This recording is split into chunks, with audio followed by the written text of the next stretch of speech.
औज़ुबिल्लाहिमिनश्शैतानिर्रजीम बिस्मिल्लाहिर्रहमानिर्रहीम।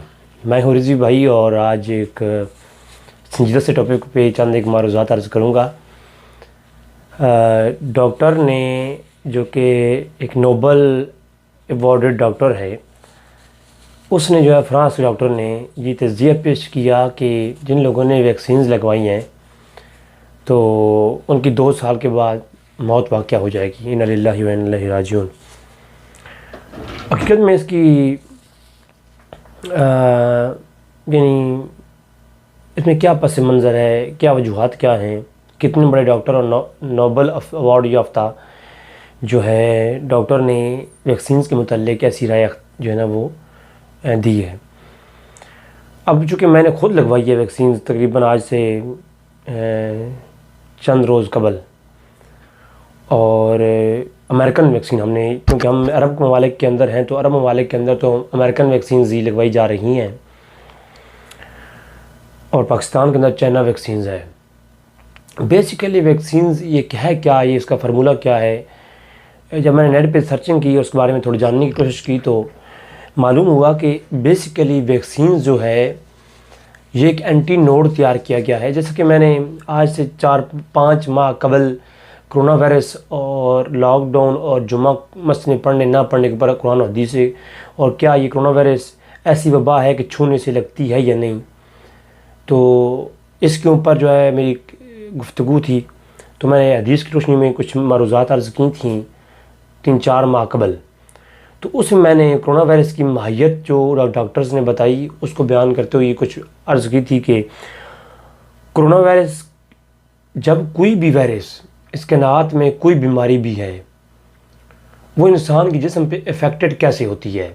अब मुझे तो 4-5 साल हो गए ये मेडिकली और इंजीनियरिंग की हुई है और किताबें पढ़ी हुई है। कॉलेज जब से छोड़ा है तब उसके बाद तो फिर इस्लामिक फ़ील्ड अख्तियार की, तो ये किताबें जब किताबों से बंदा हट जाता है तो फिर वो चीज़ें नहीं रहती, वो वर्डिंग नहीं रहती इंसान के पास। लेकिन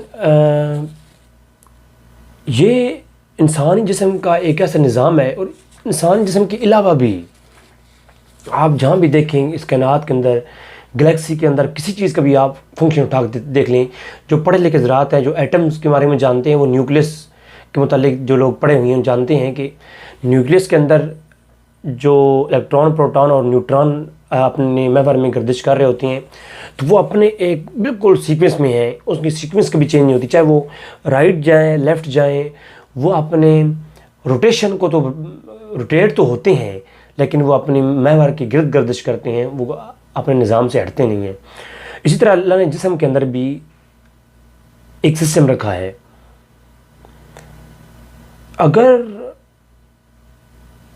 कोई जरासीम भी, कोई वायरस भी, कोई बीमारी का ऐसा अंसर आपके जिस्म में किसी ज़रिए से भी दाखिल होता है तो अल्लाह तबारक व तआला ने ऐसा सिस्टम रखा हुआ है कि आगे से एक निज़ाम उसके ख़िलाफ़ खड़ा हो जाता है।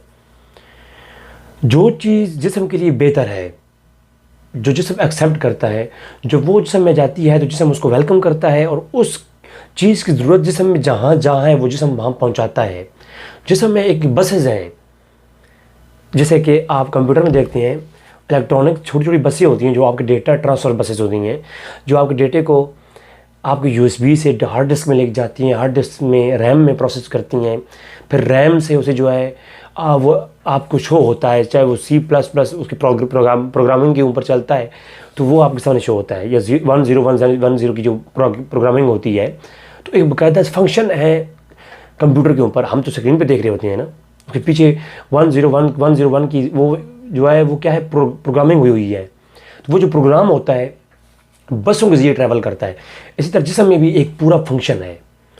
जब आप मुंह के ज़रिए कोई चीज़ खाते हैं तो उसकी ज़रूरत जिस्म में जहाँ भी है जिस्म उसे वहाँ पर लेके जाएगा।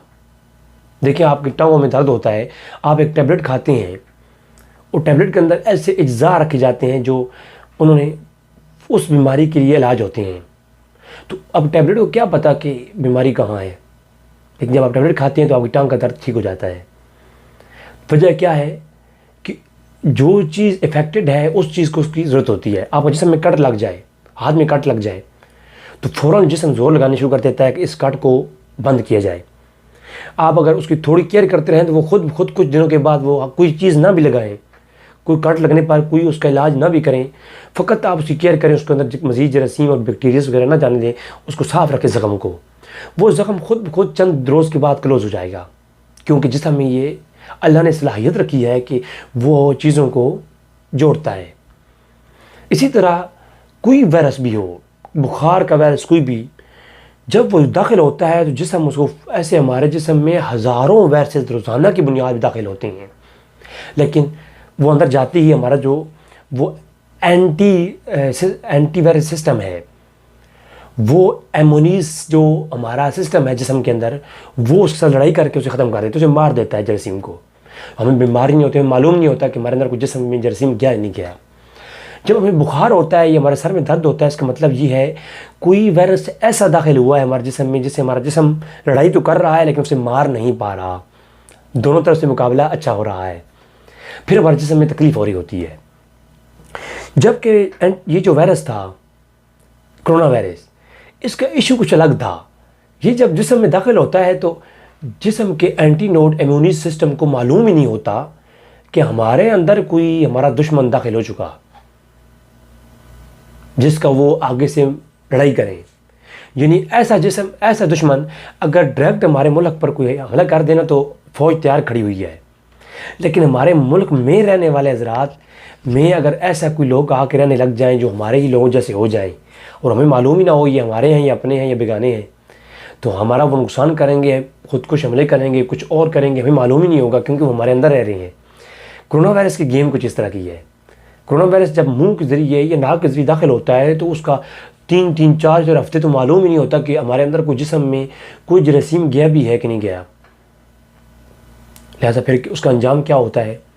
उसका अंजाम ये होता है कि वो वायरस हमारा अंदर से निज़ाम खोखला कर देता है। जब इम्यूनी सिस्टम को मालूम होता है ना कि हमारा साथ ये तुम्हारा दुश्मन है, उस वक्त तक वो काफ़ी सारा अपना काम कर चुका होता है। अब उसकी रिकवरिंग करते करते वक्त लगता है, बाज़ औक़ात लोगों की रिकवरिंग होती नहीं है क्योंकि हमारा दुश्मन हमारा नुकसान ही वो करता है जिसको रिकवरिंग करने में थोड़ा वक्त लगे या वो रिकवरी हो ही ना। कोरोना वायरस का कुछ इशू इस तरह का है। अब ये जो वैक्सीन हमने लगवाई हैं, अगर उस बंदे की बात अगर मान लें कि ठीक है तो ये तो मौत, शहादत की मौत है। पहली बात तो ये, मुसलमान तो इसे डरते नहीं है, ये तो शहादत की मौत है। बल्कि उस दिन मैं एक रिवायत पढ़ रहा था कि अल-मुअज्जम अल-औसत के अंदर ये रिवायत है कि अल्लाह के रसूल ने फरमाया कि ए मेरे प्यारे साहबा, शहीद कौन है? फरमाया जो अल्लाह की राह में लड़ता हुआ कट गया वो शहीद है। तो अल्लाह ने रसूल फरमाया इस तरह तो मेरी उम्मत में तो बहुत शहीद बहुत कम होंगे।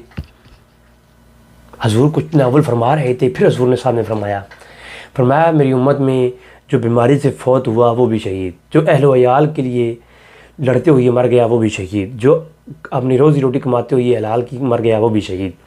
यानी हजूर ने कोई 5 से 7 लोग ऐसे गिने जो शहीद हैं। जो तालीम लेते हुए इल्म की राह में मर गया वो भी शहीद। तो हजूर ने इतने शहीद गिने, तो बीमारी से जो मरने वाला वो भी कौन? वो भी शहीद। तो अल-गर्ज़ कहने का मकसद ये है, तो हम मुसलमान तो डरते नहीं है, पहली बात है वैक्सीन से। दूसरी बात, मैंने जब वैक्सीन को लगवाया 2 दिन मुझे सख्त बुखार रहा, तो मैं इस पर रिसर्च करने लगा कि ऐसी इन्होंने क्या चीज़ इसमें डाली है, क्या चीज़ है।